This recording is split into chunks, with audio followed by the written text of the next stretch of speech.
Viewers আসসালামু আলাইকুম। আজকে আমি আপনাদের সাথে আম দিয়ে শিং মাছের টক রান্নার রেসিপিটি শেয়ার করব। চাইলে আপনারা বাসায় রান্না করে খেতে পারেন। আমি প্রথমে কড়াইতে পরিমাণ মতো তেল ঢেলে নিচ্ছি। পরিমাণ মতো তেল দেওয়া হলে আমি এখানে 1 কাপ পরিমাণ পেঁয়াজ কুচি দিয়ে দিলাম। 4 থেকে 5টি কাঁচামরিচ ফালি করে দিলাম। এখন পেঁয়াজ এবং কাঁচামরিচকে আমি ভালো করে মিডিয়াম হিটে রেখে ভালো করে ভেজে নেব। আর হিটটা বাড়িয়ে দিবেন না, তাহলে চুলার আঁচটা বাড়িয়ে দিলে হবে কি পেঁয়াজ কাঁচামরিচটা পুড়ে যাবে, তখন তরকারি থেকে একটা পোড়া গন্ধ চলে আসবে। আর এটাকে অনবরত নাড়তে হবে, নাড়া বন্ধ করা যাবে না। মিডিয়াম হিটে রেখে পেঁয়াজগুলোকে ভালো করে ভেজে নিতে হবে যতক্ষণ না পর্যন্ত ভালো করে সিদ্ধ না হয়। এখন আমি এখানে পরিমাণ মতো 1 টেবিল চামচ পরিমাণ রসুন বাটা দিয়ে নিচ্ছি। আমি এখানে যদি দুইবার দেখাচ্ছি আমার 1 টেবিল চামচই হবে। আমি এখানে 1 টেবিল চামচ পরিমাণ রসুন বাটা দিয়ে নিলাম।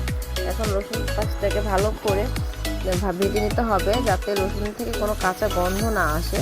যতক্ষণ না পর্যন্ত খুব সুন্দর একটা স্মেল চলে আসবে ততক্ষণ পর্যন্ত রসুনটাকে ভেজে নেবেন।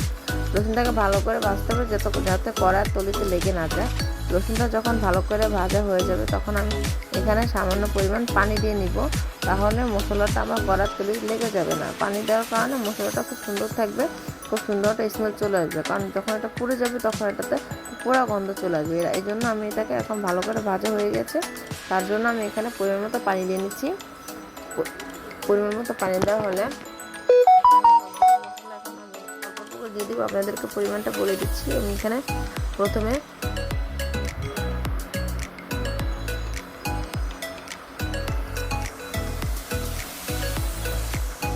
লবণ দিয়ে নিচ্ছি।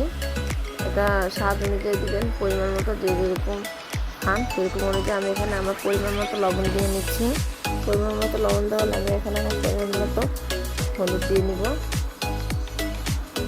এখানে আমার 1 টেবিল চামচের মতো হলুদ লেগেছে। 1 টেবিল চামচ পরিমাণ হলুদ দিয়ে নিলাম। এখন আমি এখানে মরিচ গুঁড়ো দিয়ে দিব।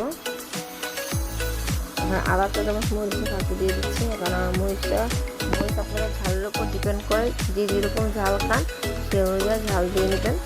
আমার মরিচটা অনেক ঝাল, তাই আমি এখানে আদা চামচ পরিমাণ ঝাল দিয়ে নিলাম। আর লক্ষ্য রাখবেন এখানে আমি যেহেতু আম দিয়ে টকটা রান্না করছি, এখানে হলুদের পরিমাণটা একটু বাড়িয়ে দিয়েছি।